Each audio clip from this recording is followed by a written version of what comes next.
My name is Clara Towson, and I'm a friend of the show. Boom. I am Francisca George, and I'm a friend of the show. Perfect. Hi, my name is Susan Leemans and I'm a friend of the show. Boom. Yeah. My name is Zainab Sammaz and I'm a friend of the show. Boom. Hey guys, my name is Sasha Vickery and I'm a friend of the show. Boom. Hi, my name is Lloyd Harris and I'm a friend of the show. Perfect. Hi, my name is Jaime Faria and I'm a friend of the show. Boom. Yes. Take one. Well done. Hi, my name is Jasmine Paulini and I'm a friend of the show. Wow, Jasmine, you got it in one time. Ready? Play.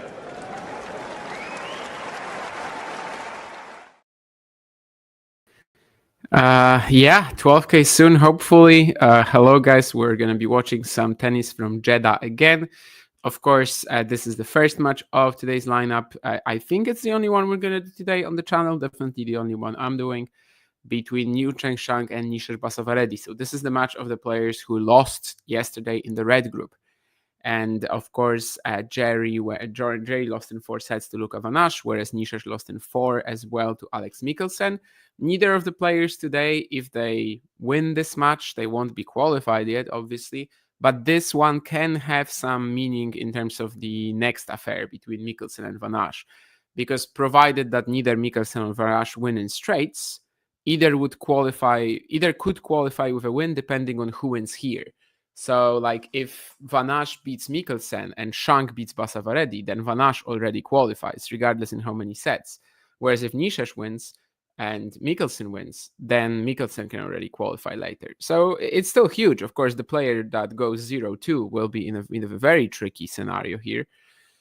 And that's kind of what we're going to be watching out for here as well. Just it's kind of like this do or die thing, right? 95% of scenarios, the loser of this match is out. Sometimes, yeah, there can be these things when like you have 3 players at 1-2, right, and 1 at 3-0. But obviously, if you're losing your first 2 matches, like it's out of your hands by then. You have to rely on other results too.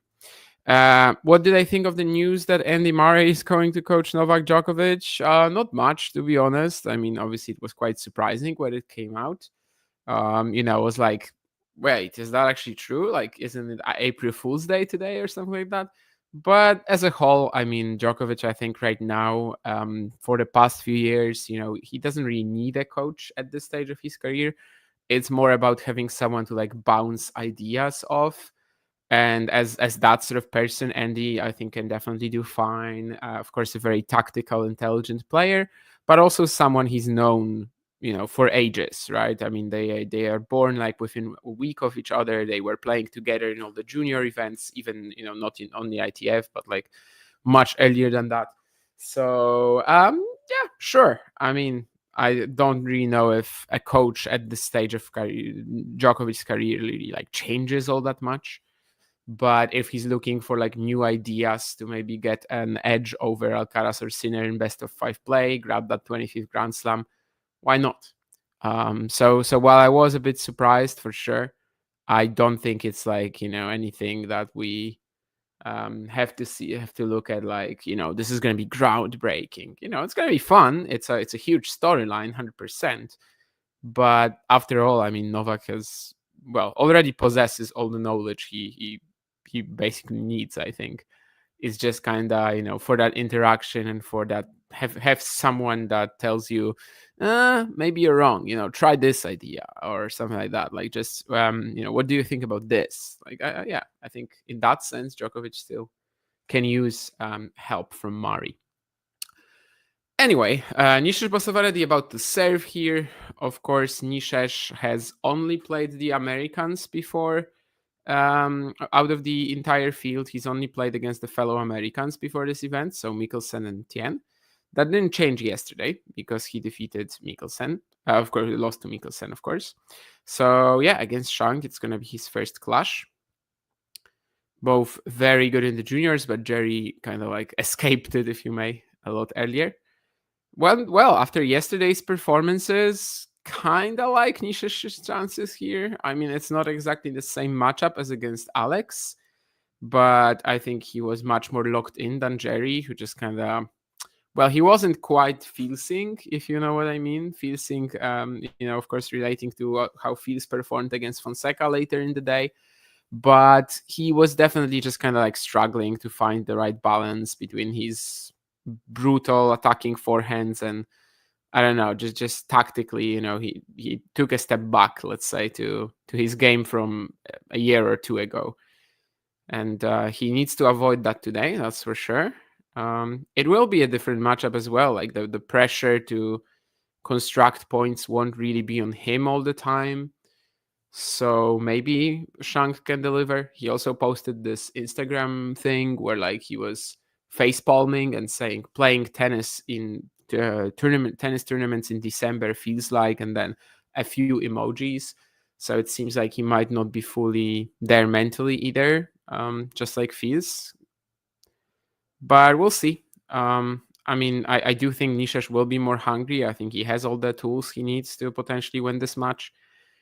And still, we are kind of in that sort of like testing phase for his game, right? I mean, we've barely seen him against this quality opposition. Yesterday, he played his third top 100 match, first top 50.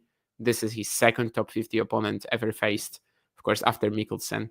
The other top 100 players he played was Adam Walton, whom he beat this year at an American Challenger, and also Peter Gojowczyk back in 2022. And Nishesh gets the first game pretty quick. There was one very interesting rally at 15-all, which kind of decided the entire, the proceedings.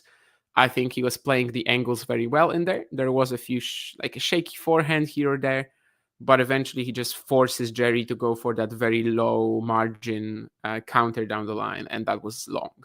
And it seemed that kind of just took the air out of the game. And yes, of course, today the schedule is very similar to yesterday. 2 matches from the red group starting the day, and then in the evening session, the blue group comes in.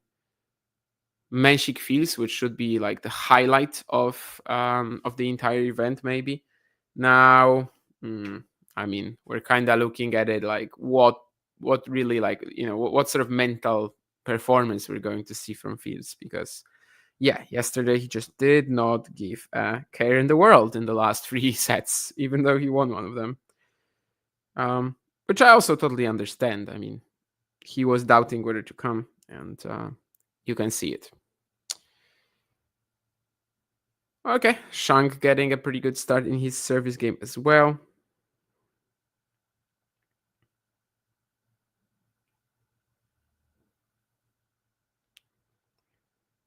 It was a nice combo there, finished off with a smash. Probably the weakest performance of yesterday, Jerry Shang. So he's got a lot to improve on for sure. I know you could easily say Fields, but the first 2 sets were quality, and then I guess, he was still like firing his forehand. He just wasn't getting these shots in because he was playing with like zero will to build up points, but still, I guess. So I think Jerry was probably the biggest disappointment yesterday.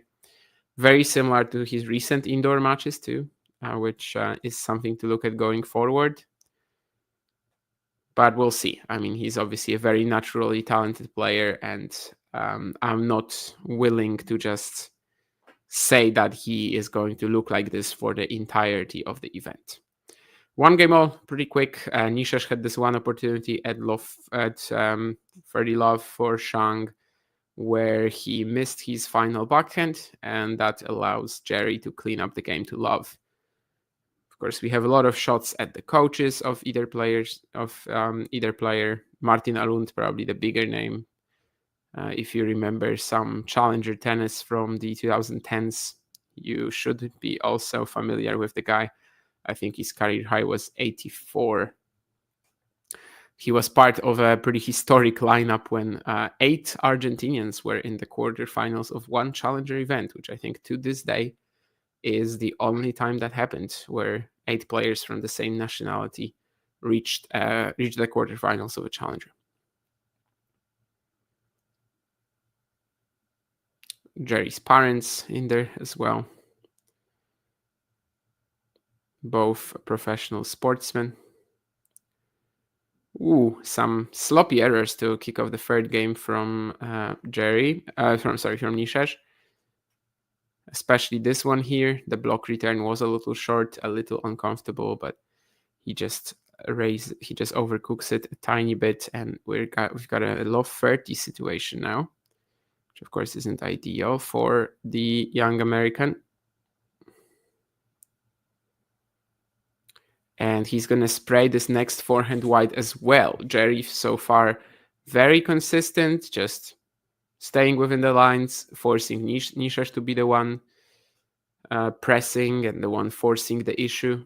And so far, Basavareddy in this game is not holding up under that sort of pressure. Of course, he also played, let's say someone who can play similarly to this concept. So Lerner Tien, another one of the next gen finals contestants here. He's played them twice this year, and both occasions he was, well, I can't say blown off the court, but he rather hit himself off of it. So, it's going to be interesting if Jerry attempts to do something similar here. I think for all his resourcefulness, Nishesh definitely has a lot to learn in terms of shot selection and just overall experience in hitting through players that just basically give him the ball and ask him, what are you going to do with it? And this is another forehand that he just completely breaks down on. So a pretty awful game from Basavareddy all around. Only one point, which was an ace, but otherwise just sloppy errors. And that's going to be 2-1 now for Jerry with a break. In this short format, we'll see if he can take it to the end. I think we've seen already like some sets that didn't go like that, right? That where an early break was popped up, and then where an early break popped up, and then someone else won the set, like yesterday, Menchik against Tien, for example. But of course, most of the time, an early break in this format will lead to a set. So that's going to be now the challenge or the opportunity, depending on how you look at it, for Shang.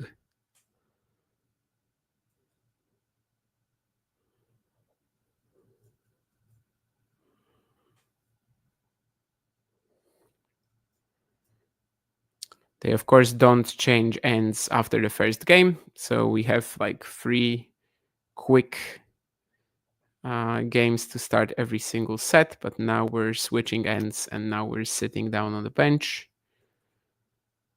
As soon enough, Shang will be serving at 2-1. Then there's another break at 3-2. And then, of course, if the set goes 3-all, that's when we have a tie break in this pretty weird format. But as I said yesterday, I think as a 1 week deal, as a one-time thing during the year, I think it works pretty well. It's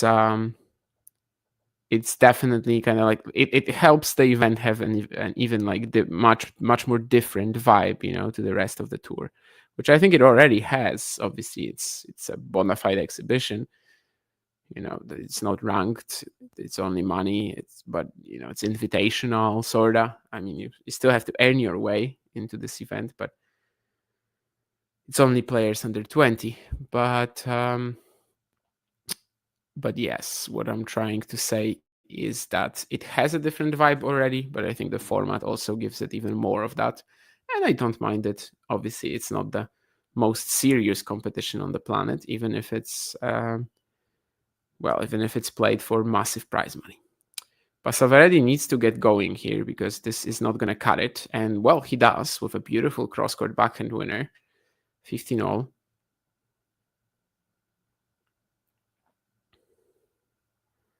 Looks like so far Jerry is going to just try to make him attack and try to potentially get some errors from the young American. This time, so much loop on that topspin forehand from Jerry, but Nishesh steps in and takes it backhand cross. This is why his matches that I mentioned of Lerner earlier this year were kind of weird, because it seems like Nishesh has all the tools to play players like that, right? I mean, to beat guys like this, because when do you struggle most with lefties? When you have a weak backhand, right? As a right-hander, at least. And Nishesh, that's like his strength, very Djokovician technique, if you may. So I think he can definitely figure out matchups like this later on in his career, and maybe we'll see some live adjusting here as well. Is that an ace from Shang? I think it is, and it comes at a very important moment. No fairy all.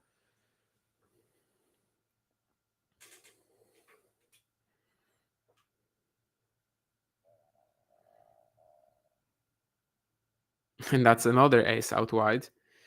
Of course, some at least a few of these aces, generally from each of the players, will be like slight net chords that we would call usually. But if you don't remember from yesterday, the next gen finals don't have a they basically have a no let rule, which means that even if the serve touches the net, if it still lands in the court, it's considered in play. And Jerry just hits 3 aces in a row, all out wide. Well, that's the sort of serving that could really get him far in any event, not only here. Of course, when he won the title in Chengdu, he is one of the 2 ATP Tour champions in this lineup alongside Arthur Fils. When he won the title in Chengdu a couple of months ago, I should rather say, that was probably his biggest strength. Like, that was the biggest difference between his general performance throughout the year and how he played there. Like that altitude hardcourt in Chengdu was just phenomenal for him. He was so aggressive. He was serving bombs.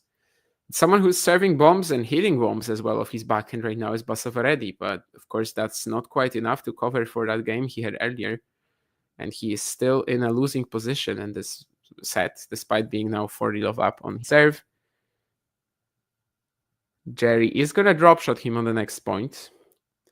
But of course, now the goal for Nishesh will just be to secure the 3-2 deficit and try to break Shang to get to the tie break. 40-15, still 3 game points for the young American.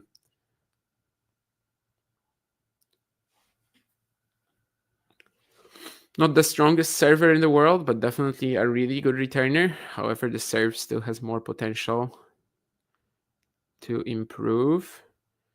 And now he plays a very deep backhand at Shang, which ends up landing in the net from Jerry. So 3-2. And after the break, Jerry is going to try to serve for the set. I mean, so far, 13 minutes in, not much to say, right? It was just that this one poor game from Nishesh that basically ended it hasn't ended his chances to win the set yet, but it's put him in this difficult position. While Jerry is so far pretty good at just staying consistent and playing a little more, let's say, controlled than he did last night. I wanted to say yesterday against Luka Vanash. Jerry was also playing the noon match, or rather noon match for me. It's 2 p.m. in Jeddah, but was also playing the 2 p.m. match yesterday. Whereas Nishesh came on second against Alex Mikkelsen.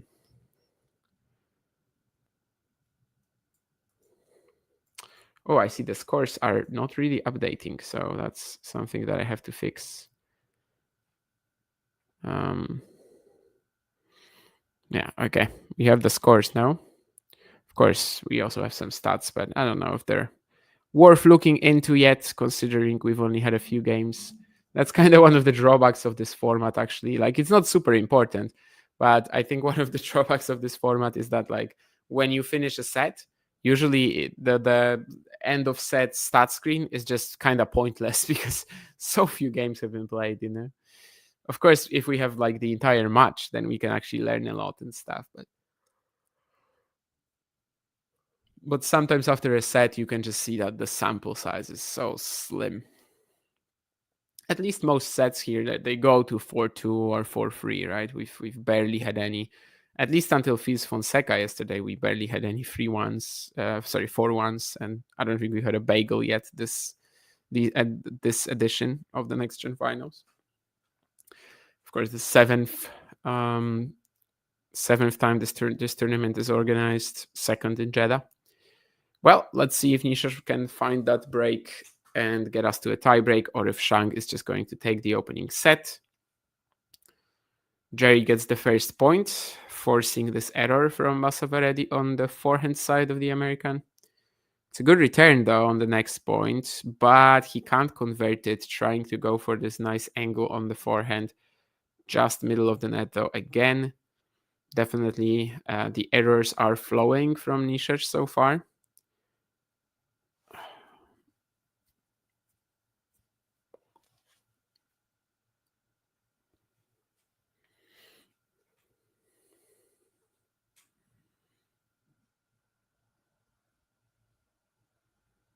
And now at love 30, just 2 points away from losing the set. His chances look pretty slim.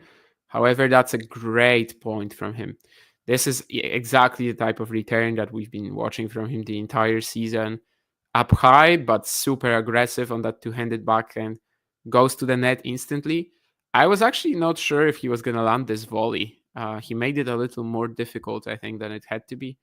But it's right close to the line. So 15-30 now.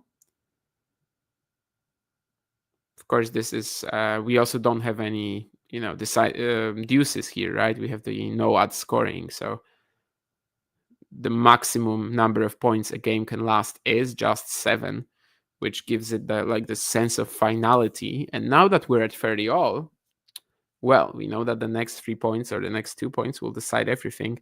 It's another good return from Basavareddy, this time of the second. That previous one was also of the second serve. This time of the forehand side, though. And that causes the, basically rushes Jerry enough to make him commit that error. Let's see if Basavareddy can win this, though. This is the type of rally so far where he usually just makes an error and Jerry does well at just staying within the lines, but not this time. He is tempted to go forehand line, and this is going to be 2 set points for 2 break points for Basavareddy. However, the second break point would also be a Shang set point, so it's all kind of messy here. Remember that in the previous service game of Shang, he ended it on 3 aces in a row, all out wide.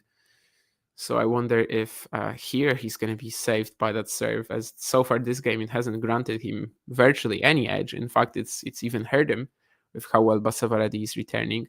And now it's also a second serve, so we know that Nishesh will be trying to step in, use that, one of his major strengths. And that's a beautiful backhand cross-court angle. He finishes it off with a volley. This time, wow. This time the volley was insane. And Jerry looks a little, there's been some info that he might have a cold.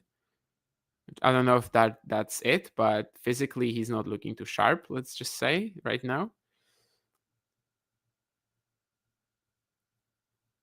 Yeah.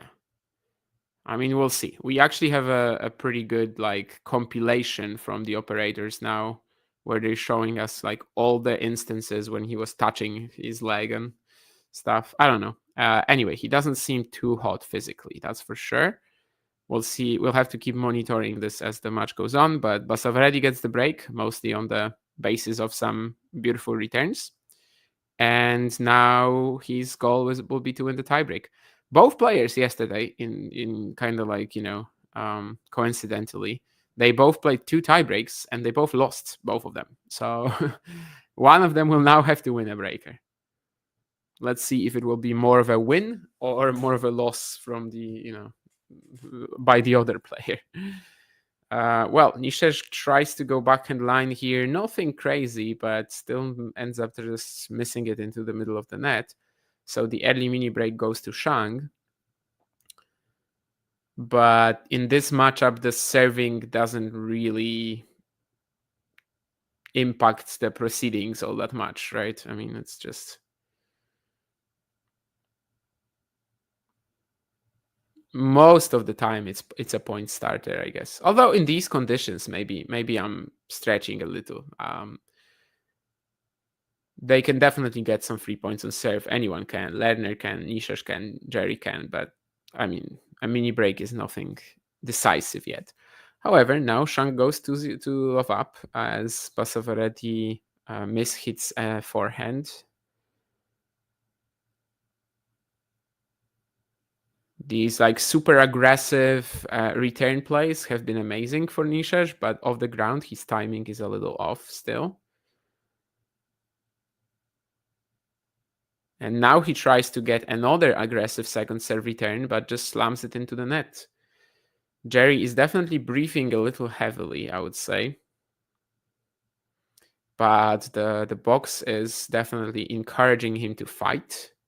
He does give them a clenched fist. And, well, has a mini break advantage. So if he can win any of the next 2 points, he'd be in a fantastic position to win a set. But here comes a pretty decent out wide serve from Basavareddy. Jerry tries to block it in, but he doesn't make it.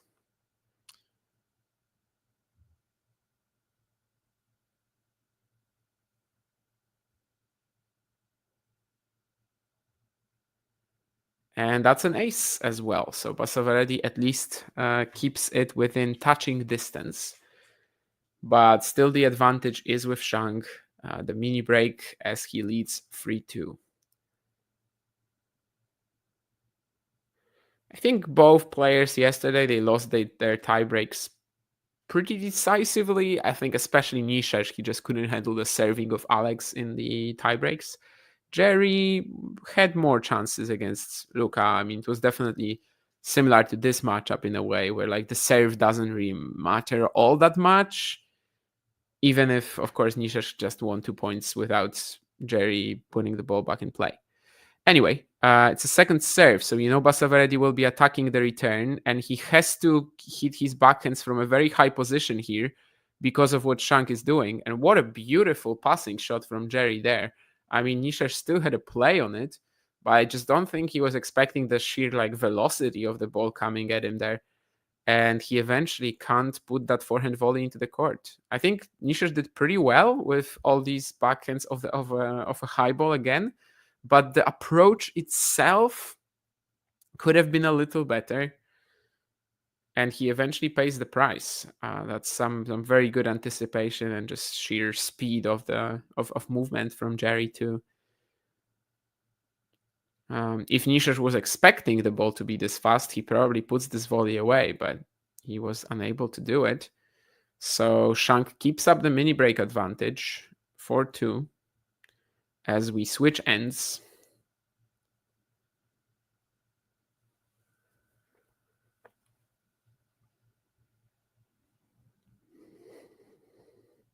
It's a good serve, but the block return is in. It's going to make it a little uncomfortable, but still, he's up in the point. Oh, wow.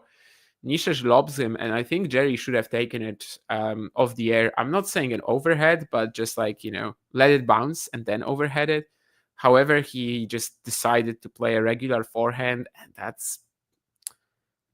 ends up hurting him as it's in the net. And I think even if that goes in, they're back to neutral more or less. So could have been a bit more courageous there. Anyway, mini break has been restored, and now it's Nishesh serving at 3-4. Ace out wide, so Basavareddy is winning a lot of points this tiebreak purely on his serve. He's won 4 points so far, and 3 are unreturned serves. 2 of them aces, plus 1, of course, the miss from Jerry a second ago. And if he can get another point here, that would be massive. Not with the first serve at least, as this one is long.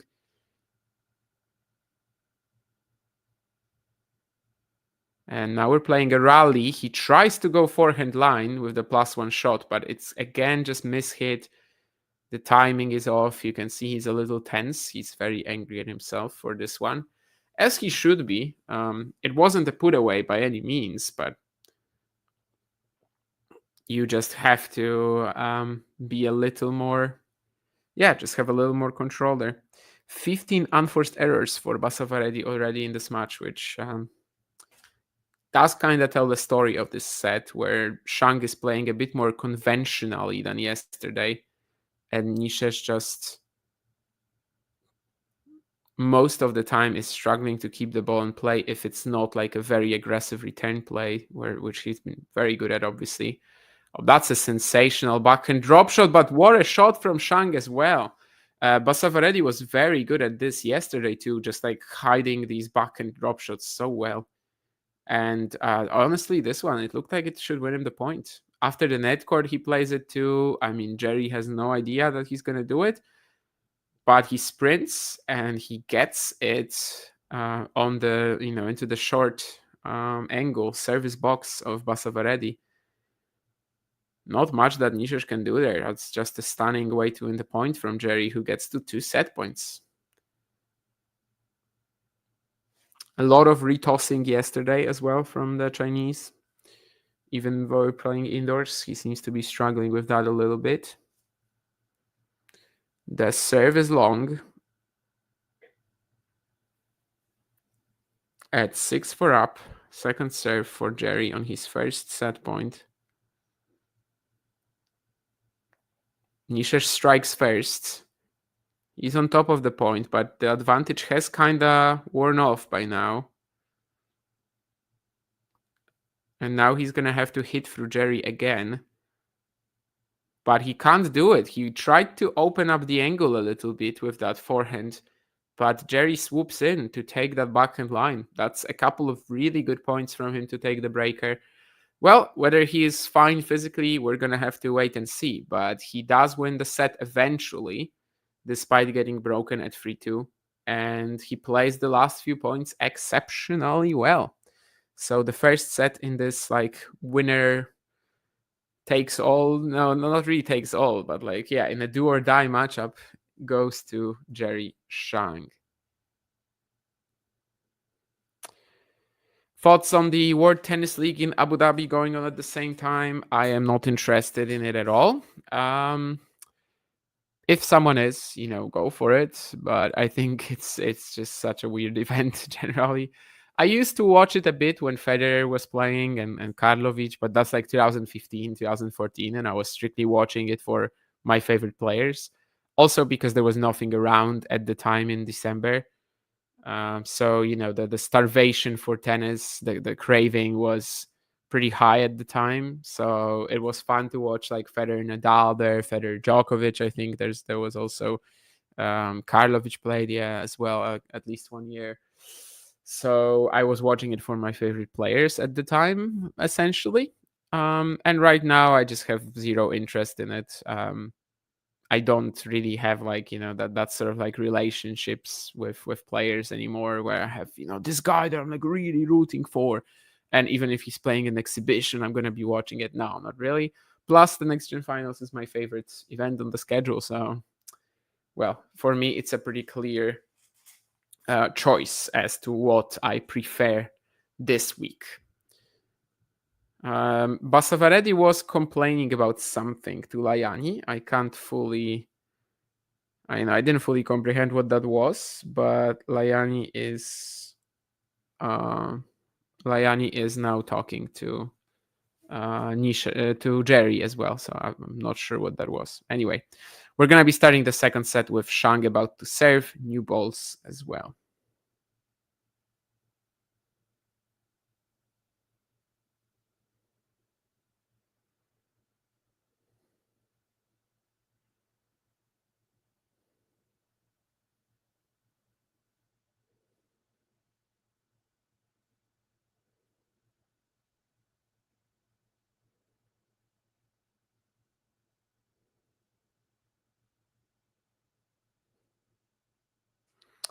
All right, and the first point goes to Shang as well. I mean, just the sheer number of unforced errors that he's making here.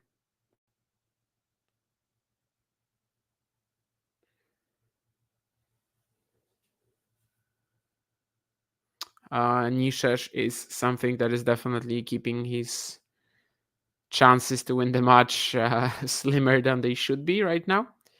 But let's see. I mean, Shang did step up in these last 2 points of the breaker, hit a couple of ridiculous shots, as we all know he can.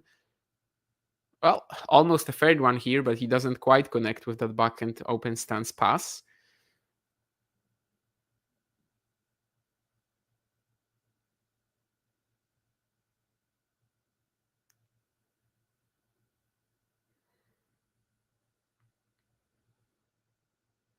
But, I mean, tactically, he's definitely playing much better than yesterday. And that is really important so far, as Basavareddy just still struggling with that timing on the forehand here. This game is generally a little smoother than this, and just the sheer number of unforced errors we're seeing from him off the ground is quite striking, that's for sure. It's tough to win the match playing like this.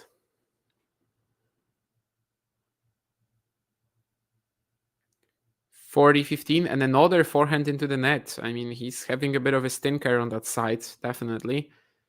But let's see how he handles his service game now. I mean, the first set, the reason why he was in trouble was, of course, that one really poor game where all these errors he's making kind of just like translated into that one stretch. Let's see. Got a lot of shots on the Shang box as Martin Arund is giving him plenty of advice there.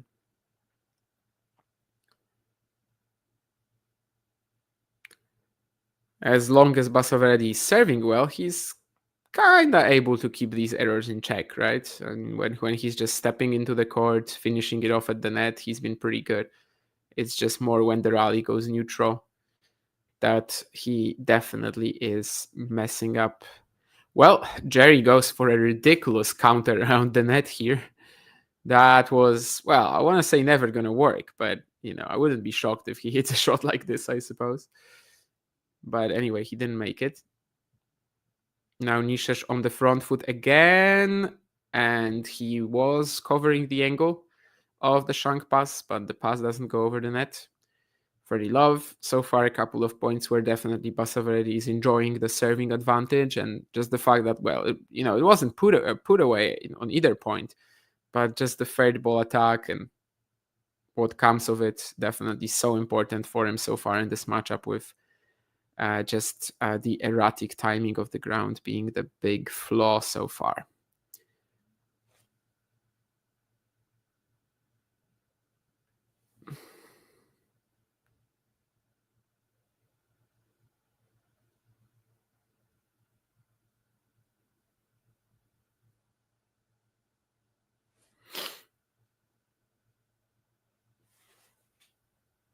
That's an interesting play from Nishesh. I think he was faking the drop shot there, but he actually goes for a longer slice approach down the line. Seems to have done the trick.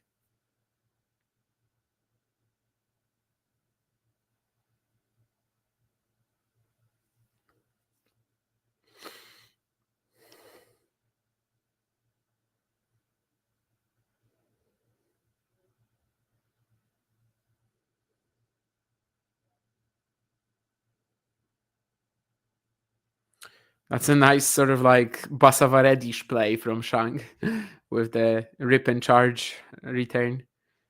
Nishesh trying to block it back, but not really doing that much.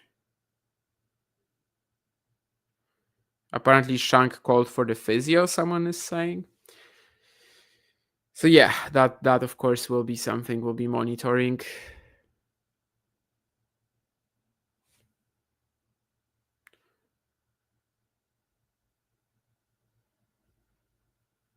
So Shang called for the physio, but his coach said he's okay. What? I mean, watching these matches on mute when we're doing the streams, sometimes I'm just kind of like a deer in the headlights, and I'm just reading something that people text or whatever. But anyway, never mind. We'll see. Well, maybe this won't be an easy game for Basavareddy. 40-15 up. Shang comes up with a return winner, but eventually the game will go to Nishesh after another unreturned serve. So one game more.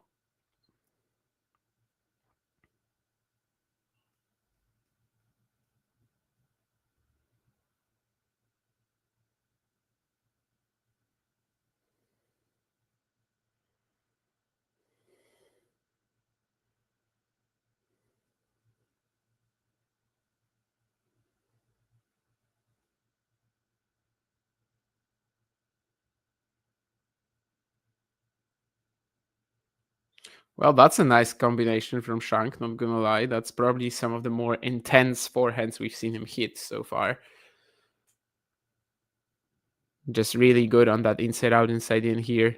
If Nishesh is on the back foot this much, he is struggling a little bit.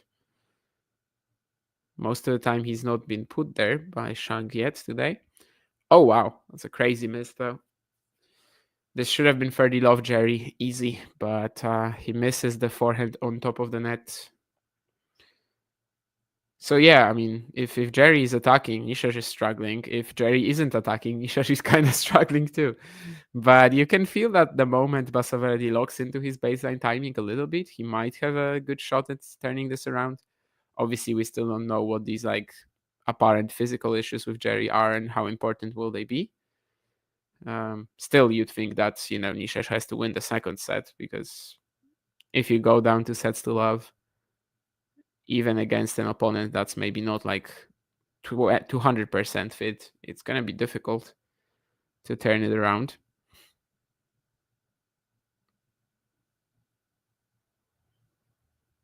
And that's a return winner from Basavareddy as well. Again, this is the strength. This is what he has, and he knows how to use it. Off the forehand this time, moving away.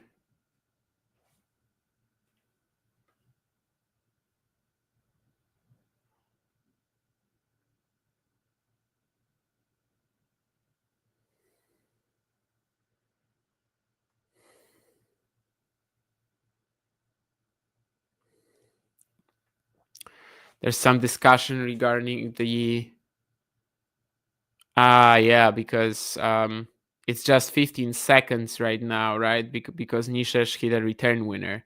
So it's under 3 shots in the previous rally. So the time is just 15 seconds. And Jerry, I think, is a little confused either by that or just by the fact that he doesn't think he had enough time.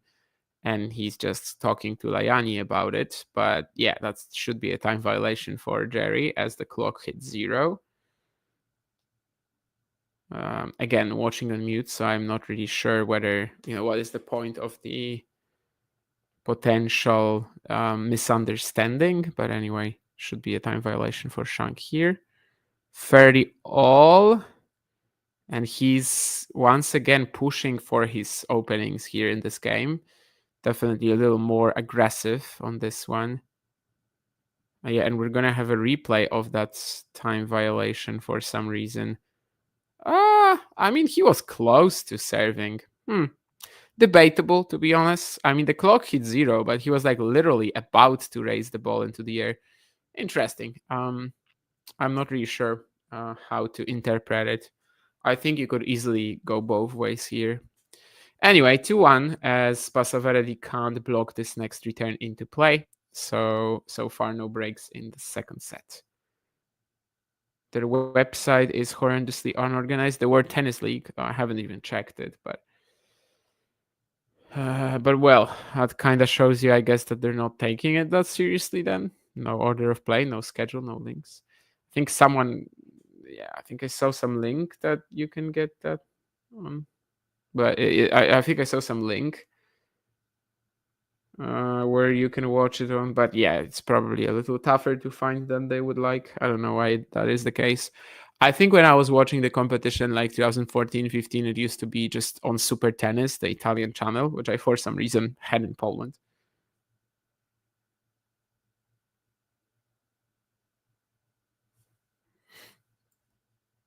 But anyway, let's look if we have winners unforced error stats here or not. Yeah, we do. 19 from Nishesh already.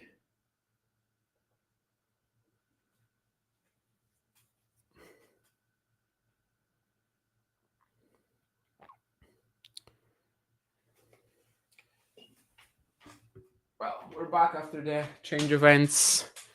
Basavareddy serving at 1-2. Very crucial set for him, because even considering the potential health issues for Shang, which we still don't know like what sort of severity we're dealing with here, even considering that, it would be very tough to come back from 2 sets to love down. So he has to be very cautious here not to have another poor game like he did in the opener. And he starts with an ace down the tee, which obviously helps. Did I return to the score? Yeah. That's missed though.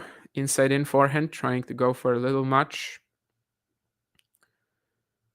Yeah, he's quite frustrated bouncing the ball off the backboard there. Hasn't had forehand unforced errors, 13-3 so far. And Shang playing that more disciplined, controlled match than yesterday is definitely helping him so far. He's been better at just like choosing his spots to slam an aggressive shot rather than what was happening yesterday. Whereas the Basavareddy forehand continues to leak errors everywhere, including the very next point. And Nishesh hasn't had that much of an opportunity to trust his baseline game.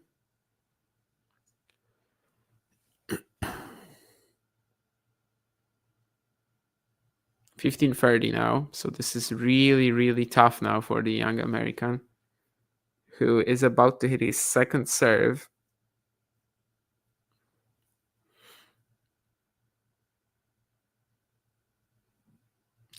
Well, that's a good kicker. You can see what Shang was trying to do.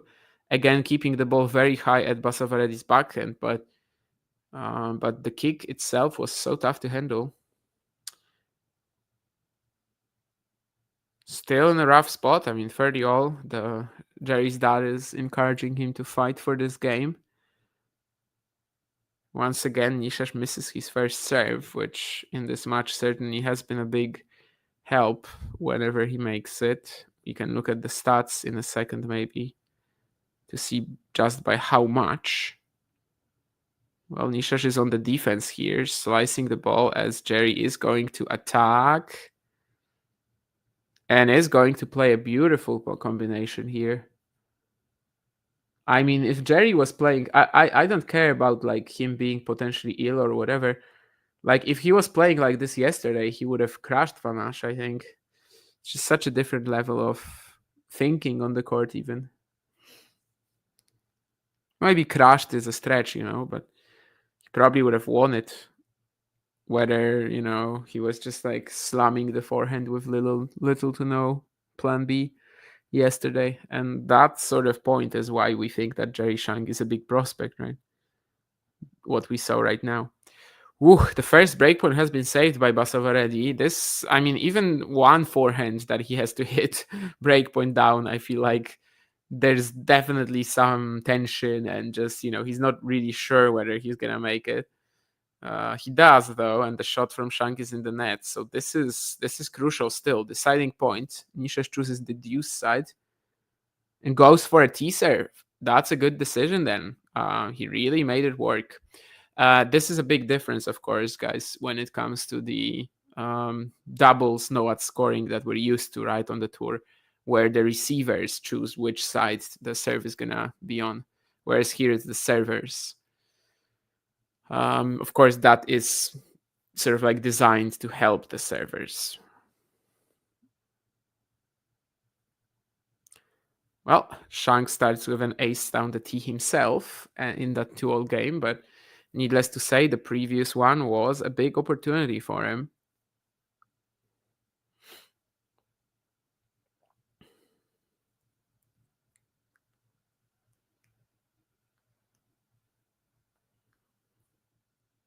So let's see if there's some reaction from Basavareddy, who has broken him once in this match. But of course, Jerry also did it once and won the breaker. It's a good return, but can he do anything after that? Well, he does enough. Jerry again trying to go for a huge loop to Nishesh's backhand. I wonder what would happen if he played that loopy topspin more through Nishesh's forehand. I mean, that's clearly the side that's malfunctioning today. That's clearly his weaker shot in general.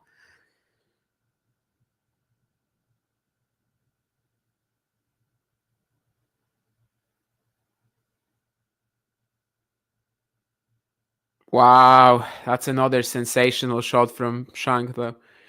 I think a lot of similar approaches yesterday were also punished by Mikkelsen, and it's tough to say whether this forehand pass is tougher of the backhand side of a righty or of the forehand side of a lefty.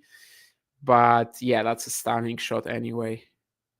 He wasn't even like, properly in position with his feet planted or anything. He was just like stretching for it, and yeah, just takes a lot of natural skill to do it. Of course, that's exactly what Jerry is known for. That's a double fault from him, though, at 30 all. Close call. We're going to see it on the screen, or at least Layani is going to see it. Now we're also going to have a glimpse of it. Indeed, it was very close. And you can see that he actually was intending to go a little bigger, not even bigger in terms of the pace, but just trying to hit the body of Nishesh. And if it lands in, yeah, he would be in a good position in that rally. Anyway, 30-all now. Very smart choice with the +1 there, delaying it a little, seeing where Nishesh goes. And now 40-30 for Shang as he hopes to secure that 3-2 advantage and secure another tiebreak at the very least. Yeah, this is just good. Had the advantage after the serve and just did everything he could to make sure this is secured. Okay, the block return from Nishesh hasn't been too good, but this one actually lands in, and he should have a shot to win this rally. Hitting the forehand at Jerry's forehand, and again it breaks down. It has been a few points like this in this game, where he's trying to maybe like add even a bit too much, considering how, this is a pretty quick, slick court, where he's maybe trying to go for a little too much spin there. Anyway, a deciding point on Jerry's serve. Obviously, he's going to choose outside as any lefty would do. And you can see he's trying to go for that out wide serve with his positioning. But he actually makes Nishesh guess. I mean, he keeps Nishesh guessing. He goes line, and he loses the point too. It was a good reaction from Basavareddy. He kept it very close to the line, despite Jerry so obviously setting up with his feet out wide and then going the other direction to surprise him. Nishesh kept it up, and he has the break now. He has the chance to get that 1-all tie here. I mean, yeah, it's been a pretty crazy, impactful last 5 minutes, right? Nishesh saves break points, and then Nishesh has a break point and converts it. So if he takes the sets, it will be only based on that, really. It will be only just being a little flatter than Jerry in the second set. But let's see. I mean, obviously, Shang stepped up in the first set tiebreak, so it's not a guarantee yet that he will just give this to Nishesh in the next game.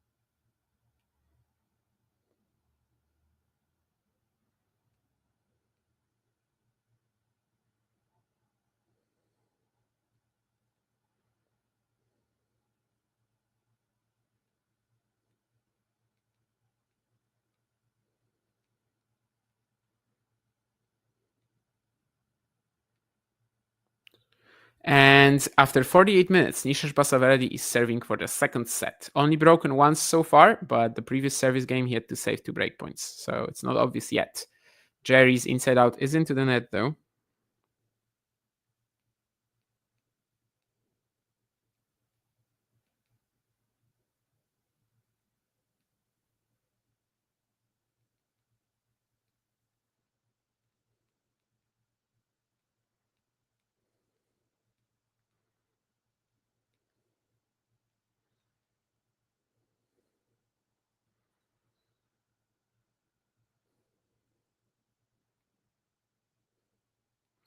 And now 30 love, that control and discipline that we've been praising about Jerry's performance so far, it's kind of gone away.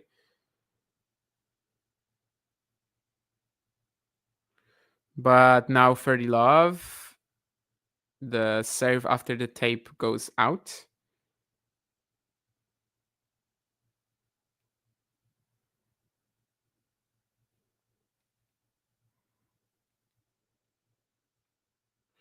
And I think that's also a double fault.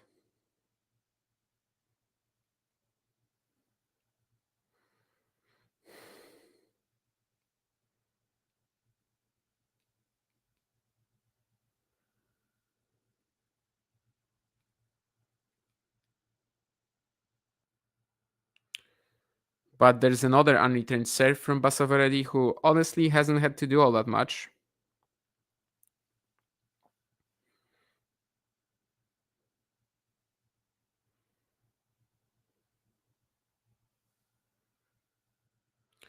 And this is another unreturned serve. So yeah, I mean, he literally just didn't really need to do all that much in this game, which is good for him because he didn't get that mental test. But yeah, I mean, he got that mental test in the 1-2 game and also when he broke Shang. So we'll see. I think it's clear that Jerry is like maybe not 200% fit, but it's not showing in his play all that much. So I don't think we can just make it the biggest story of it so far. I think he's still playing better than against Van Asch, just more disciplined a little. But you can see in this set, Nishesh kept it to just 7 unforced errors instead of like 15. And Jerry kind of started going overboard a little on the forehand. So yeah, I mean, if Nishesh has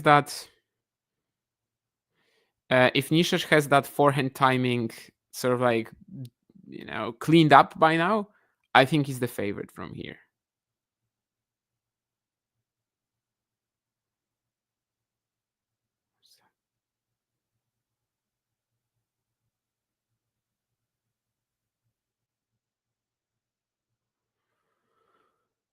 So that's kind of where we stand, I think, after the first 2 sets. If Nishesh can keep his forehands from making 10 unforced errors a set, I think he's in a pretty good spot to keep going in this one, but we'll see. And we still don't know what sort of like the exact nature is of Jerry's potential forehand issues. So maybe let's look at some stats while we are waiting. I think, I was gonna say that like first serve points for Nishesh have to be extremely good compared to his second, and they are 80% to 31, which just shows you that like in neutral rallies he's been struggling. But if the serve sets him up for an aggressive play, or if he can attack the second serve of Jerry as well, that's where he shines. 3 out of 4 breakpoints saved for him. That's also pretty crucial. Jerry 2 breakpoints and didn't save either. That, of course, we already more or less know. Not gonna look at the net too much. This is weird though. Just 12 unforced errors for Nishesh. I mean, it was definitely more when they showed us the stats earlier. I think that's simply wrong. Oh yeah, now it's updated for some reason. 22. Yeah, that makes sense. But you can see that after the second set, it's kind of evened out between them already, which has been crucial in allowing Nishesh to keep fighting in this one. Jerry won 1 more point in the first 2 sets, 40 to 39. And of course, the serving stats won't be like extremely good for these 2 players, but that's not exactly what we're looking at right now. Anyway, Shang starting the third set. He lost the first point, which I missed because I was looking at the stats. However, now it's 15-0. And he's, and he has to kind of just stop the rut, if you may. I know it's only 3 games, but, it can kind of...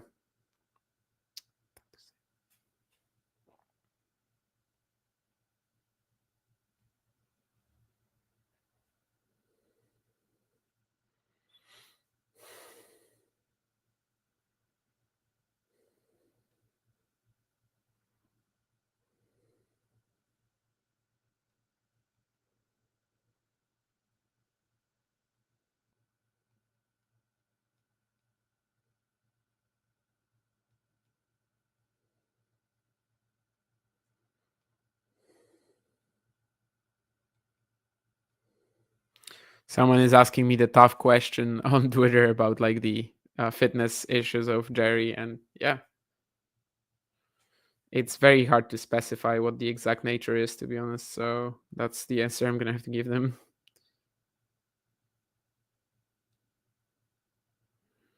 Yeah, great comment from somebody. Shang is terrible, amazing. Yeah, really. People are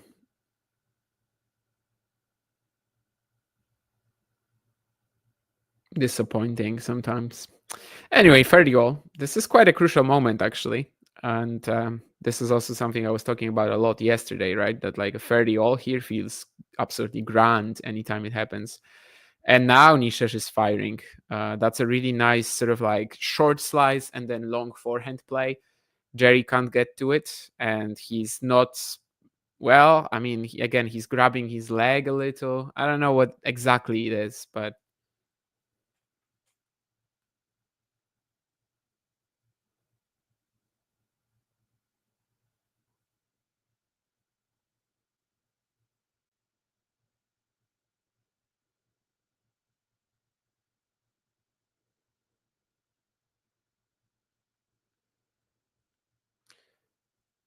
Does Jerry make this backhand line?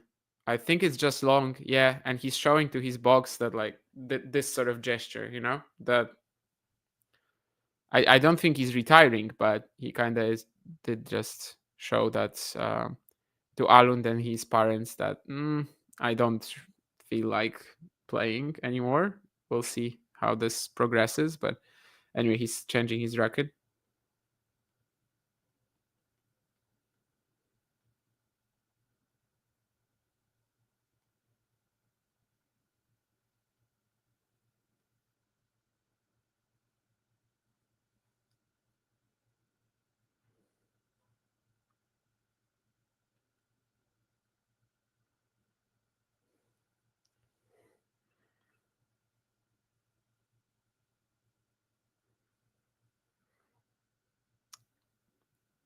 Anyway, yeah, it does seem like he is a little out of steam, of energy, of whatever, and yeah, this can get even more messy from here. He's talking to his box now as well, grabbing his leg once more, just kind of like squatting to it. It's an ace from Basavareddy, who's just running away with the match at the moment. Yeah, and again, he's showing that, like, that sort of gesture to the box.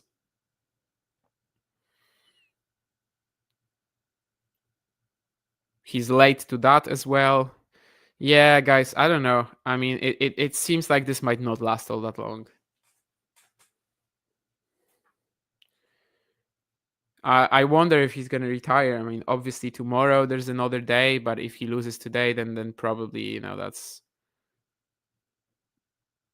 Yeah, then I mean that would probably mean that he might as well just withdraw. Well, there's quite a lot of money at stake just for playing. I don't know what his decision making will be, but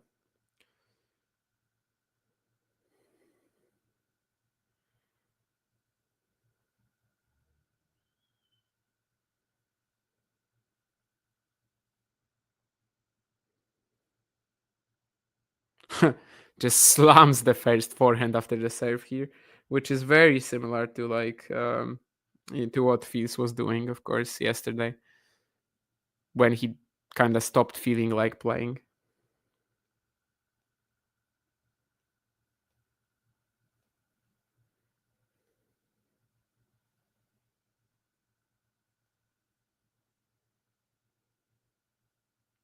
And again, he just hits a really good +1 forehand. So he's really adopting the Fils strategy from yesterday of, when in doubt physically, just start slamming your shots and it's probably going to work out. But once again, it kind of just makes it a pretty weird watch. Not unlike yesterday, as I said, as I think I mentioned. Well, double fault.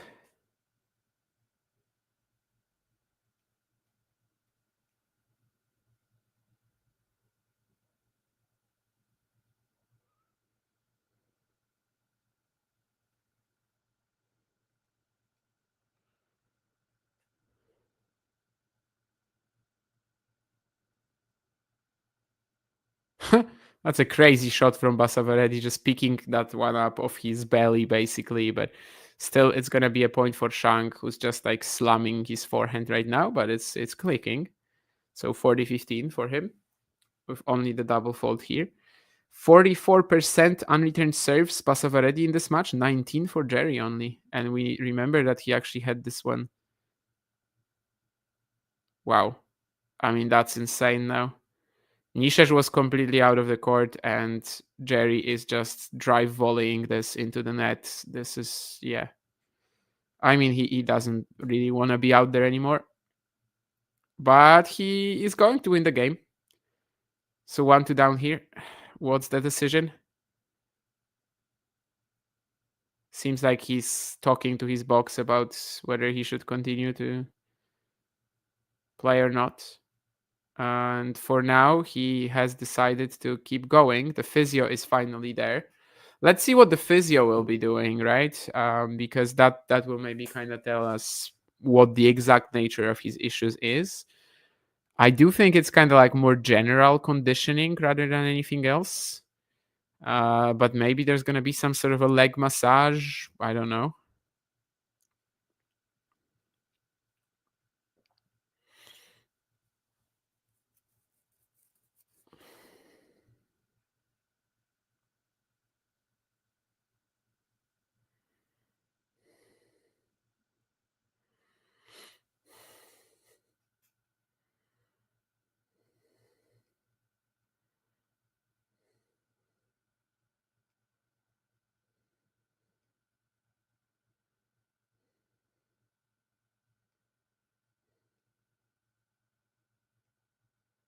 They brought out someone else onto the court.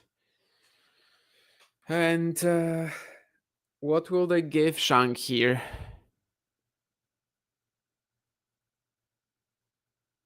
Well, he's chatting to the guys. I have no idea what the decision will be or what sort of treatment they can give him here. Probably not much, to be honest.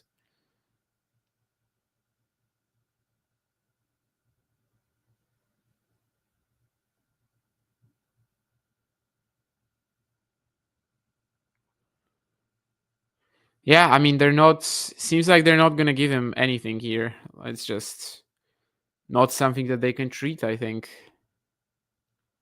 Maybe they will just bring him some pills or something like that. I don't know,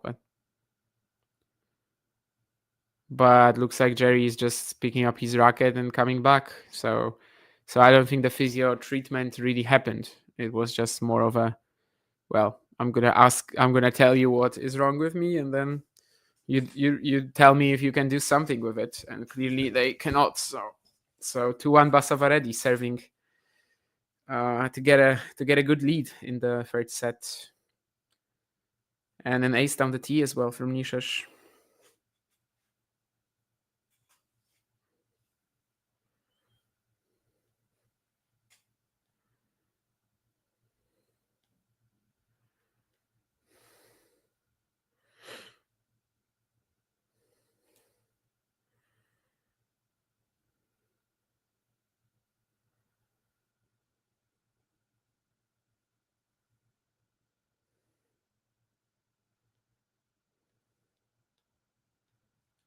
Yeah, I mean he's hitting some huge forehands, but he's kind of just like done playing points, right? So it's a similar dilemma to what Fonseca had against Fields yesterday, where like you have to ignore what's happening on the other side of the net and just keep rolling, right? And Joao was pretty decent at that, although had that fourth set where I think it kind of got to him after he didn't convert the 2 break points at 1-all. Whereas Nishesh so far, yeah, he's just not forced to do all that much. Ever since breaking at 2 games all in the second set, he's just getting a lot of points for free. And that's been enough to keep him up so far. 40-15, goes for the serve. Jerry blocks it in actually this time. Nishesh goes forehand line. Got Shang on the defense now, but can't quite put him away. And this is probably the best point that Shang played this set, but he still misses the forehand out here. So it's 3-1. I mean, it's still not retiring, still getting ready. It's a tough mental position for sure for Basavareddy. But at the same time, he's got an opponent who is very likely to just gift him the match now. So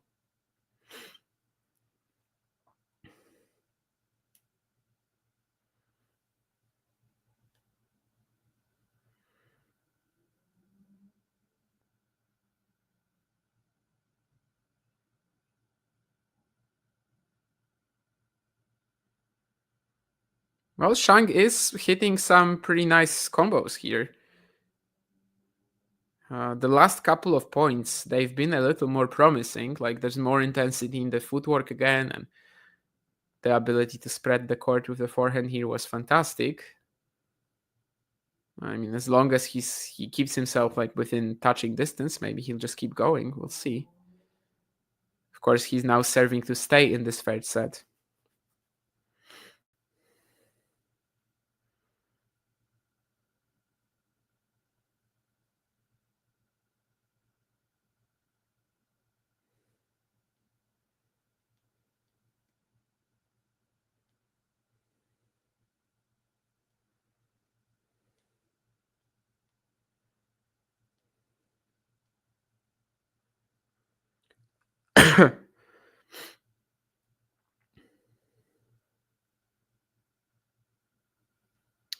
once again, it's not been the most compelling watch, just like the last few sets of Fils Fonseca yesterday. I think yesterday we got a lot of good stuff at the ATP in the Next Gen Finals, mostly Mikkelsen, Basavareddy, and of course Menchik Tien, but that Fils Fonseca clash, the latter stages of it was weird for sure. And this is similarly just like pretty uncomfortable to watch and talk about right now. You can see that Jerry is not feeling well out there. Maybe he can fight through this, it would be an incredible effort. But anyway, we're at 30 all now. So just 2 points away from the set, Nishesh Basavareddy, 2 points away from leading this match for pretty much the first time, unless we count some points in the... I don't even know if he was leading in the breaker. He probably wasn't.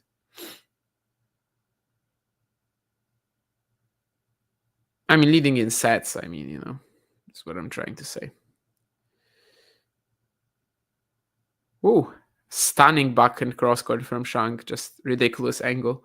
And this is also similar to that Fils performance yesterday, where like he has the talent to pull off shots like this, He's got the incredible natural ability, so you can't just write him off when he's struggling with something, You just literally can't say, okay, so this guy is not dangerous anymore. No, you have to be ready for what he can bring you here, and that's exactly what you have to kind of do mindset wise here as his opponent, right? Can't just expect him to gift you the match. And Shang wins the game as Nishesh is trying to slam a forehand return, but mishits it completely. So after the change of ends, not even the change of ends, but after the break, we're gonna have Nishesh Basavareddy serving for the third set. Would that be the moment where Jerry decides to call it quits if he loses this game? I have no idea at this stage. I think it definitely can go in many different ways.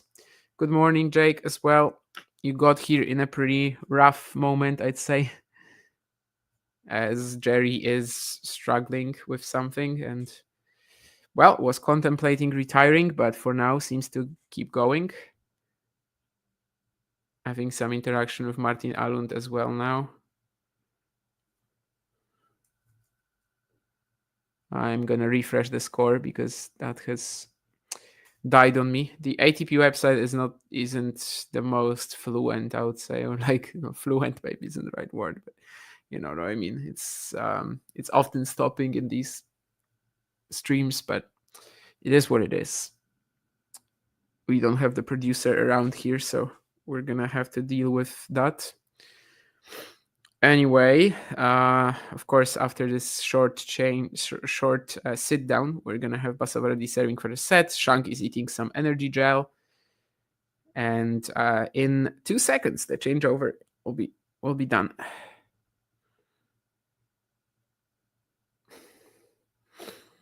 Let's see. The last few games of Nishesh, he was basically giving away points for free. Shang. Like, okay, these were some decent serves for Nishesh, but nothing insane.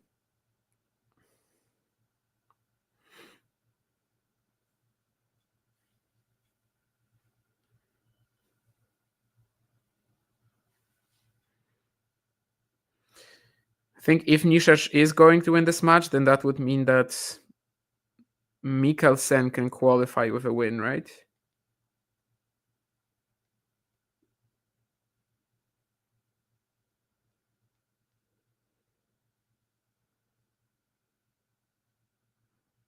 Did this go in? Oh, wow.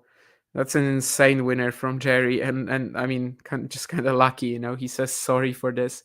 Nishesh just let this go, as this was a complete mishit, which eventually lands on the line. Just touching it. Yeah.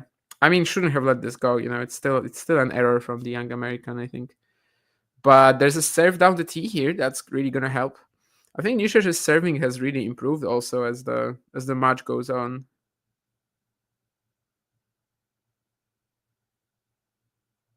He's definitely getting a lot of free points here, not only because Shang's returning isn't as disciplined anymore, but also because he's just finding the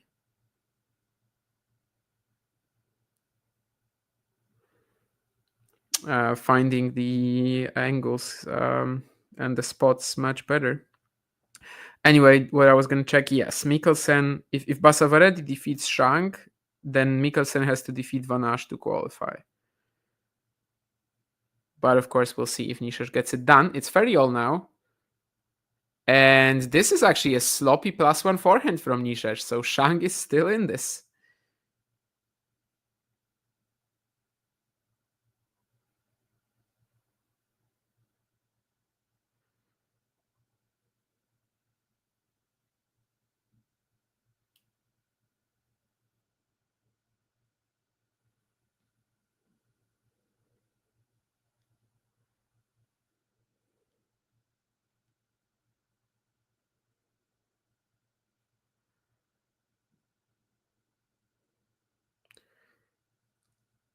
Time violation for Nishesh, but I guess it was worth it as he finds a great serve out wide.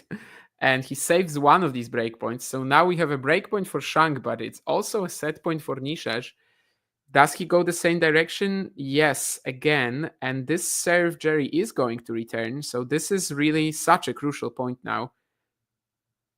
And Nishesh just finds the baseline with this backhand cross. Oh, wow. This easily could have gone sideways. Jerry is indicating that this might have been out. I don't know if they're going to show they're showing the close call now.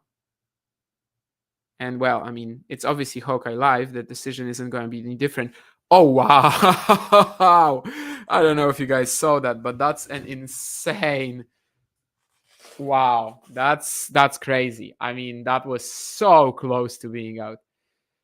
I think, with this sort of error, we can definitely, or rather not lack of an error, I think we can definitely say that, there's luck involved in this. Wow, that's insane. This was so close to being out. But yeah, this is obviously an incredibly crucial point here. On set point, break point to get something like this, wow. I mean, we'll see how. It seems like Jerry will be continuing at least. He was contemplating retirement earlier, but anyway, this was definitely a set where Jerry just like ramps it up, right? On both forehand, on both winners and unforced errors, 9 and 9. Nishesh just 5 and 4. Just very different scenario in this match. And the task for Basavareddy was to kind of like find himself in this new situation, adapt. He more or less did, but of course, that last couple of points, he was also close to making this go to another tiebreak. So still in this, Jerry, but it's not gonna be easy.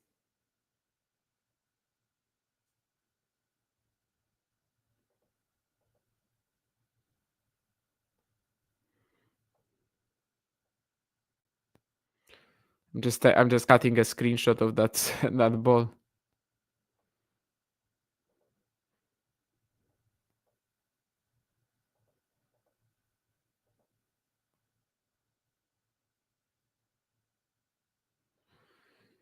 Because that really could be one of the most important moments of the match.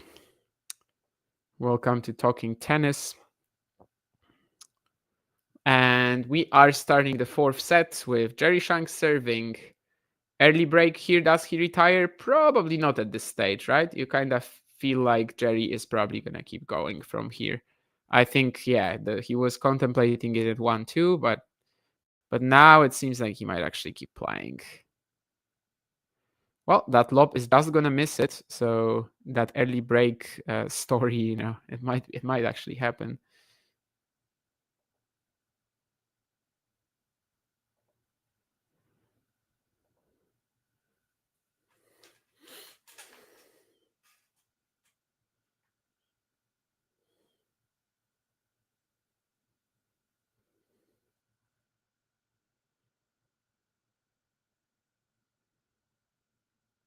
Okay, this time he's gonna take it off the air, right? Oh wow, no, that can't go in. Yeah, no. You might remember this smash that Jerry decided not to hit and just find the forehand earlier.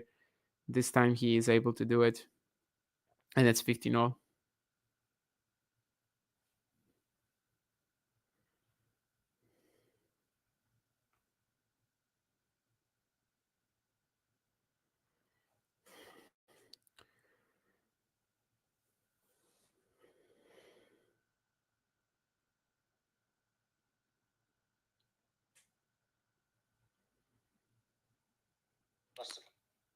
Sorry.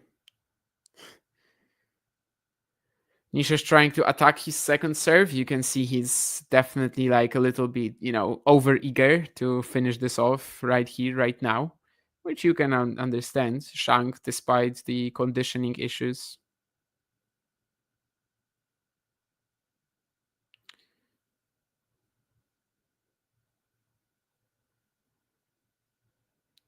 He's still pushing for this. So, yeah, but that's another lousy error from him.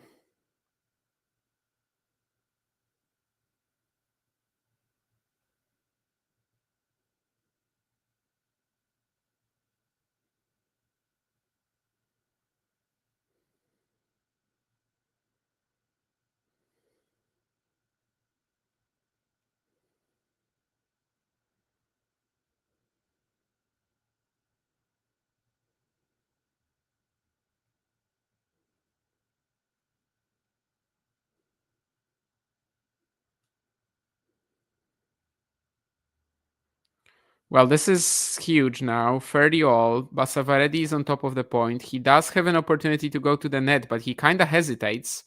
Good recovery, though. Obviously, in tennis, it's always one of the worst ideas to potentially retreat, right? Like, you don't want to fall back and then decide not to go to the net after all. But he was able to take that forehand relatively early anyway and gets the forced error from Shang, which gives him 2 break points here at the very start of the fourth set.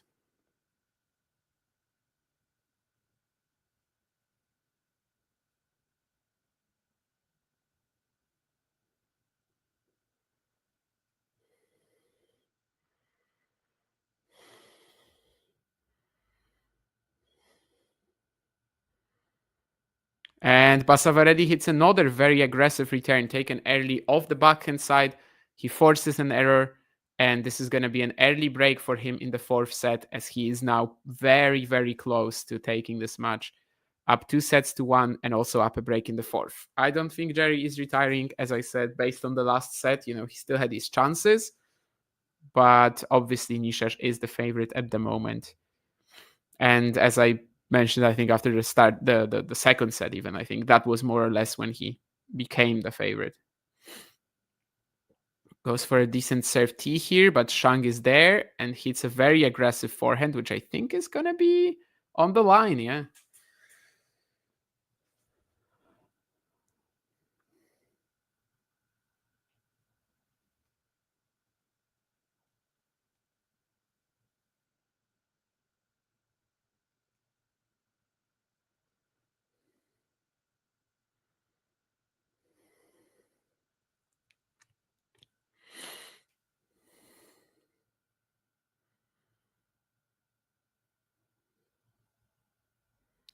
And love 30 now, so Nishesh has to be very cautious here not to just surrender that early break to Shang right away, as that's what we're looking at right now. The first serve timing isn't really helping him now.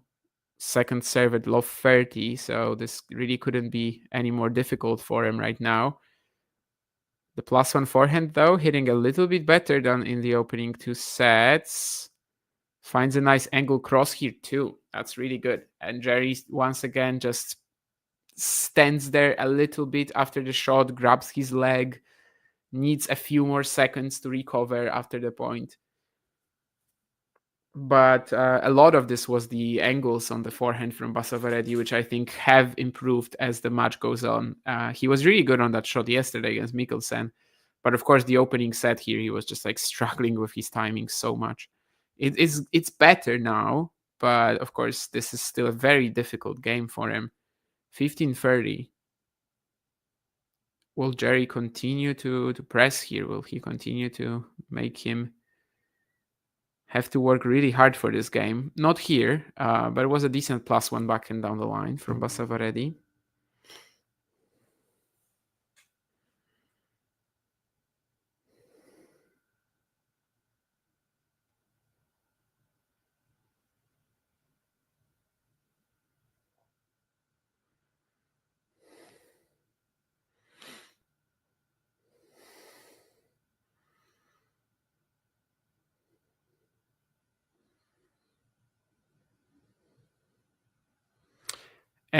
And another one from Shang here. He has to get up on his legs to hit that backhand off a higher ball. That's in the net. So 40-30 now. From low 30, Basavareddy recovers.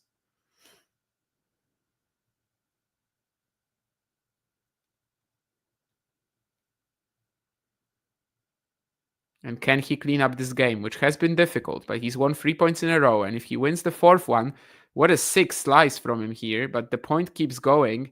Beautiful angle backhand cross. And now he only has to wrap it up. Sensational rally from the American. And now he's 2 games to love up. Just 2 holds away from winning this match.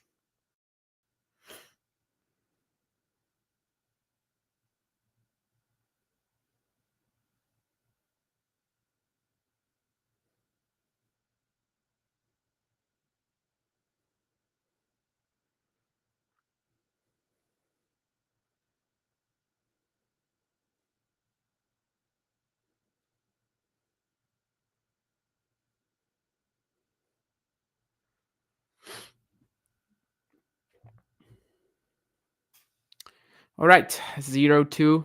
Shang about to serve and try to extend his chances in the match. As I've said, we haven't had any bagels yet at the Next Gen Finals this year. Well, this might be one. This might be one if Basavareddy locks up another break.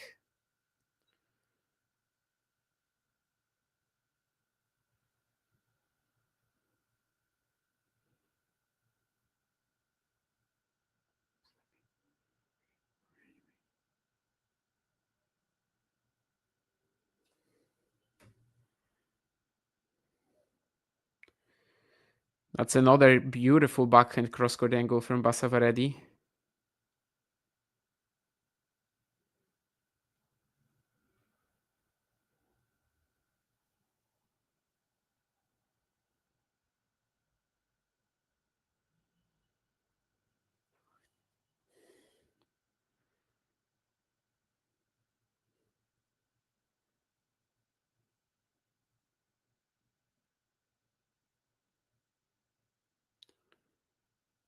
And let's see, as the next point is also looking challenging, but it's Jerry on the front foot, spreading the court with the forehand. Once more, great angles, but still unable to pick it up. Basavareddy is defending well. It's a drop shot from Shang, and it's into the net.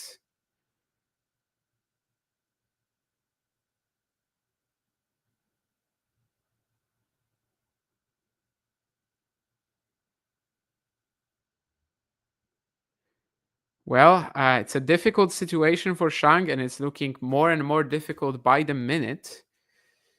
I don't know why the operators are showing us stats about Jerry's first serve speed, because it's actually Jerry and Nishesh's, because it doesn't seem, like it's important at all right now.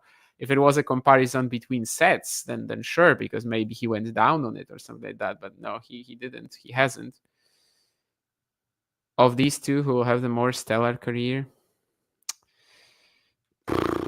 I mean, I would still maybe go Shang a little bit, but I'm a big believer in Basavareddy's chances to be maybe just a little bit more of a higher ceiling player than a few of the other competitors like Van Asch or Tien.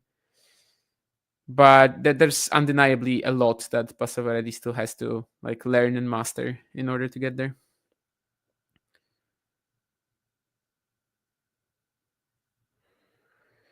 Anyway, 1540 now as he hits a double fault, so that bagel is looking more and more likely. I think he would probably play out the last game, right? I mean, if he hasn't retired already, then why wouldn't he? Of course, 1540 down, second serve, Jerry Shang hits an ace, 210 kilometers an hour. Yeah, which kind of shows you how much he cares about this match now, but well, maybe he can keep himself in this. We'll see. The first serve is out. Is he also going to try to go for an ace on the second serve? Well, not for an ace, but it was an aggressive second serve. 186, and it forces an error from Basavareddy. So, well, deciding point now. And he's going to go for the same angle again. Of course, he actually asked Alund where to go, which is pretty interesting because you'd think as a lefty, you always choose the outside here. Anyway, that's what he does. And This serve is in, but it's going to be a point at least. Basavareddy struggling to get the ball back. It's a net court, but that actually helps Shang a little bit. And he saves himself from the bagel. So it's 2-1 Basavareddy now. Jerry is still in the match after hitting a 210 kilometer an hour second serve ace. So yeah, I mean, he's still in this, and 2 more holds for Basavareddy. So he was so close to just like winning the match on the spot a second ago. But now he'll have to keep working for it.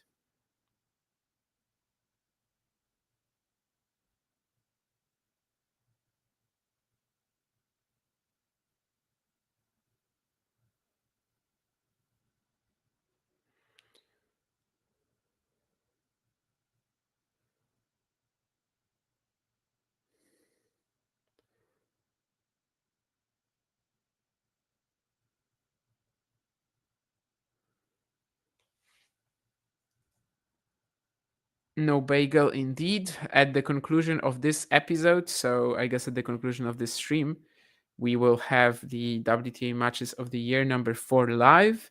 Even if you asked me, I would not be able to tell you what that is because I don't know the order for the WTA off the top of my head. But I think it might be an episode with me on it. I think it might be, yeah.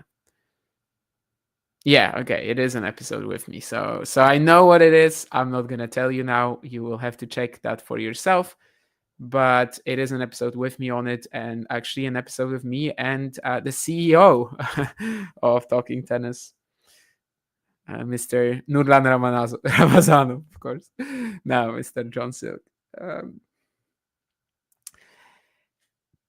I think one episode with me on it you've already seen, one more coming here, and also I'll be on one of the number 1 episodes. Not going to tell you which one yet, but I think the number 1 is the best one I've been on. So you have something to look forward to in December. We are definitely, just rolling the content out. Maybe it's a little less than generally during the season, but I mean, especially with these next gen finals, I don't think we can say that anymore.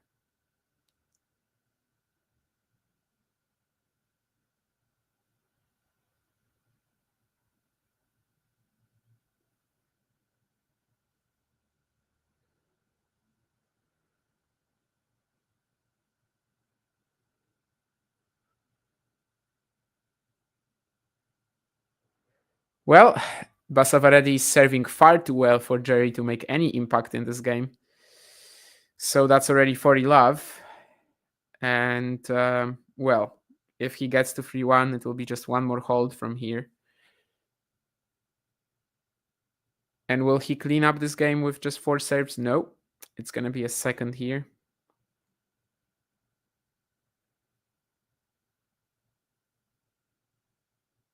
Okay.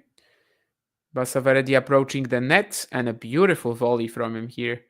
Again, really good touch from below the tape. I think Jerry's passing shot was very slow, but the sheer trajectory of it could have made it a little more uncomfortable.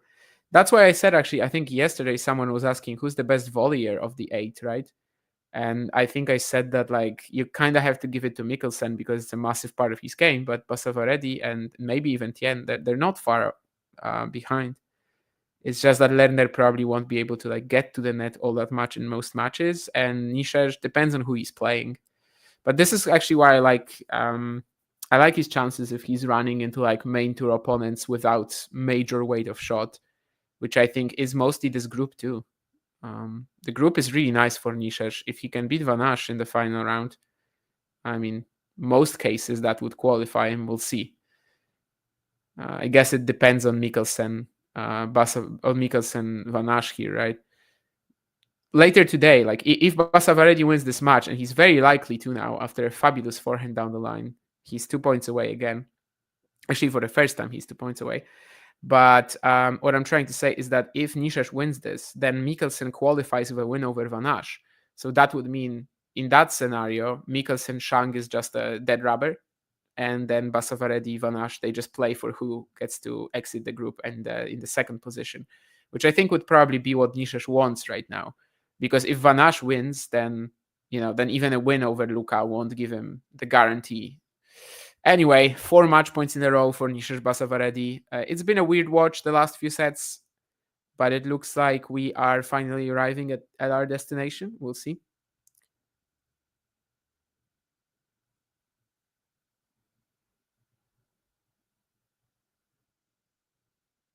Well, not yet. Basavareddy trying to go for a pretty deep return at Shang. Shang moving away just in time. It would be a hilarious way to end the match if Nishesh just gets him with that ball. Literally just playing dodgeball. Anyway, block return lands out as well. So 2 match points gone already. Again, you can see that he's kind of very eager to end this match as soon as possible and just not give Jerry any sort of shot at the comeback. And in fact, he's a bit over eager to do it. And gets pretty tense because of that. It's a nice return. Shang twirling this forehand in. He's attacking the net. It's going to be a lob. And it's going to be long. So 3 match points saved. Now the 4th one for Basavareddy. But of course, this is also a deciding point.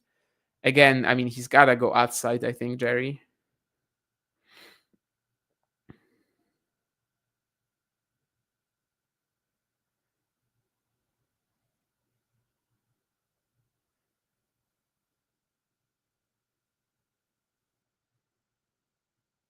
Nishesh will return this, and he's got a forehand on top of the net.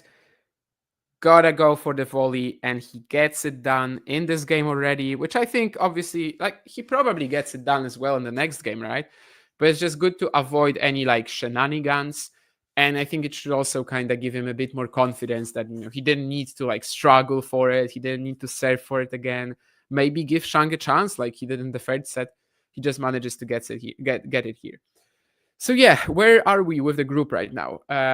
The situation is such that if Alex Mikkelsen defeats Luka Van Asch, then he qualifies. And then Basavareddy Van Asch just becomes a match for who is going to get that 2nd spot into the semis. However, if Van Asch beats Mikkelsen in 3 sets, then Van Asch has already qualified. And then it becomes a massive mess because, it's possible that that 3 players will just end at 2 wins. So in fact, I kind of think that Basavareddy would like Mikkelsen to win now, and then simply Basavareddy Van Asch is a showdown for the 2nd spot in the group. I think that's probably the preferable thing for Nishesh now. 17 unforced errors of both players' forehands, but 4 winners on that side from Nishesh and 15 from Jerry. I mean, we kind of were expecting, the Shang forehand obviously to shine, but that shows you how in the opening set, Basavareddy was just so erratic on that forehand timing. But he improved later on. And from the 2nd set onwards, Jerry kind of had enough. He was not willing to construct points anymore. He wasn't playing with that discipline he brought today in the opening 2 sets, that discipline that he didn't have against Luka Van Asch. And he just started slapping the ball around the court more or less. Of course, it still got him relatively far. He had that set point / break point, right? Where at the end of the 3rd set, where Nishesh barely hits the very back end of the line. But that went the Americans' way. And obviously in the end, I mean, I think he's pretty much the deserved winner here. Shang clearly not fit 100% and also struggling, to kind of handle the situation mentally. Pretty tough one for Nishesh, having to adapt midway, just like Fonseca had to adapt to Fields' motivation struggles yesterday. But it is what it is. Did Shang tank? From the 3rd set onwards, he played like Fields yesterday, I would say. That's kind of what I can tell you, Ozan. That from the 3rd set onwards, Jerry played like Fields from the 3rd set onwards yesterday, where he really ramps up the pace and just doesn't care anymore about winning or losing for the most part. But when the situation comes, he can revive himself for a few points. So you can't quite call it a full tank. It's a semi-tank. And he was contemplating retirement, which I don't think Fields was yesterday. Anyway, he didn't do it in the end. The physios couldn't really help him with anything because it seems like more of a general conditioning issue. But half tank, semi tank, again, I think both cases very similar, just similar performances in the last sets from Shang and Fields. We'll see if Fields gets a bit better today with that. No, not a Benoit Paire level tank. Not a Benoit Paire level tank. Not a Bernard Tomic Fairfield final tank, and nothing like that. Definitely not. So what we have later on today, I'm not going to be on the stream anymore today, but we are going to, of course, as general public, the tennis fans, will have. Oh, and I mentioned Tomic even before I saw your comment, which is pretty funny. But I guess these are the two players that everybody thinks about. But next up is Mikkelsen Van Asch. Mikkelsen wins the group if he beats Van Asch, and then we would have this showdown between Basavareddy and Van Asch. If Van Asch wins in 3 sets, then he qualifies. But if he wins in 4 or 5, then we will have a messy situation coming, before Friday.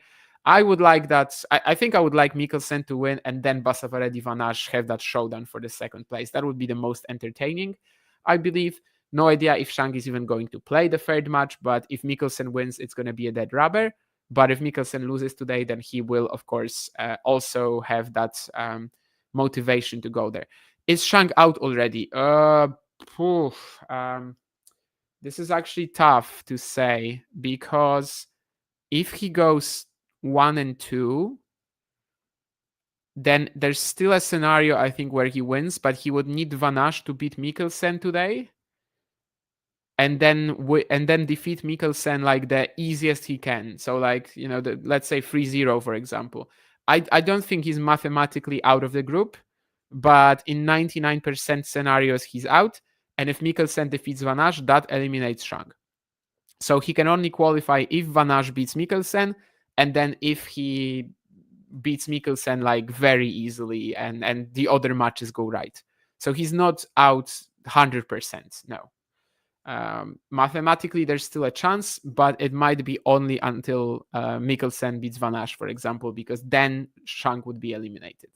And of course, in the evening session later today as well, we will have Menchik Fields and then Tien Fonseca, both very entertaining matches. Hope you guys will be able to watch them. I will probably be able to watch most of it with a bit of a break during the evening session, but definitely we'll try to keep tweeting about it and keep watching.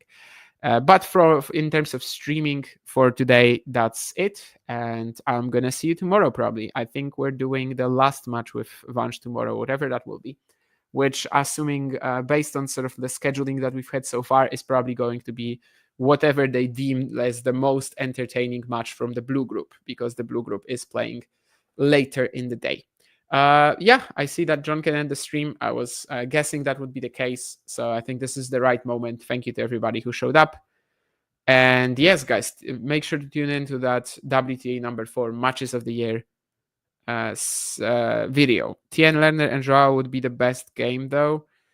I mean, that's today, though, right? So today I'm just doing an early afternoon match, because that's one of the first 2 matches is the only thing I could do. Tomorrow, however, we're gonna do the latest match in the blue group, which at this stage we don't know what that will be, whether it will be Fields against Tien or Fonseca against Menchik. Anyway, thank you guys, and see you.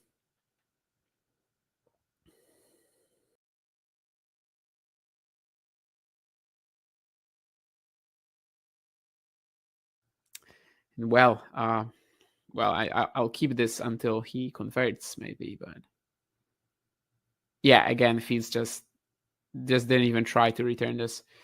What a weird match we've just watched. I was not expecting that. This was supposed to be a highlight. Hello, John. Hello, Damien. So, did Fonseca win that match? Did Feast lose it? I mean, it's been 2 pretty dramatic matches, by the way, this evening. Yeah, I think Fonseca played well, especially in the first set, which is funny because he lost it. But he had the quality. He showed he has the quality to hang with Fields when Fields still carried. But then from the third set, Arthur just starts obliterating every forehand, even for no reason. He's just trying to press too much. You can see the mental engagement is very up and down. Sometimes he's gonna defend. It was actually maybe even a bit easier for him to defend, because then he just kind of had played instinctively. But when he was on the up, then he just, I don't know, he kills the forehand every single time. And he's got the talent to play like this a bit, But eventually, it's really good that Joao was able to play that one great point in the game where he broke in the 5th set. I think if that was also just like a total handout from Fields, then maybe I would be a little less positive about this one.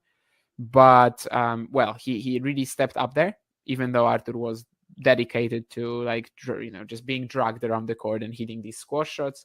So in the end, I mean, yeah, Fonseca has the level to keep up with a guy like this.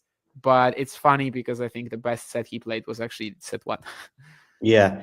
Is it too much of a conclusion to draw from this performance from Feast that he is sort of using this as a beginning of his preseason? And maybe as well, I know he's had it looks like he's had 1 or 2 physical issues going into this tournament. And maybe that might explain some of his shot selection, if you like, at times in sets 3 and 4. I would say it kind of shows that he's not really using that as a preseason thing. I think it just shows that right now on the court in the last 3 sets, he was thinking, what the hell am I doing here? And I don't blame him. Like, I thought he was not going to show up at this event. He did. And it seems like the motivation isn't there. If he can't find it, I mean, he's playing Menchik tomorrow, and Menchik was, nervous today. Like, Menchik lost a match he probably shouldn't have lost. But if I'm putting these guys against each other tomorrow, I mean, I know one will want it, and the other, I don't know what the hell he's going to play tomorrow. So, yeah, I think this is maybe the vibe that I'm getting from Arthur. And I know this might be like confirmation bias, but anyone who watched this match, I think, is pretty much aware that Fields just turned off mentally, and that's it. So I think that going forwards, it's just really tough for me to see him winning this event, which I already said earlier that, like, if he plays someone like Menchik in the final, for example, Menchik is going to want it more. I just didn't think he was going to be like this even in the very first match of the group stage. Now facing Menchik, it's a tough schedule, You're 0-1 and you're facing Menchik, probably the second favorite for the event, not counting yourself.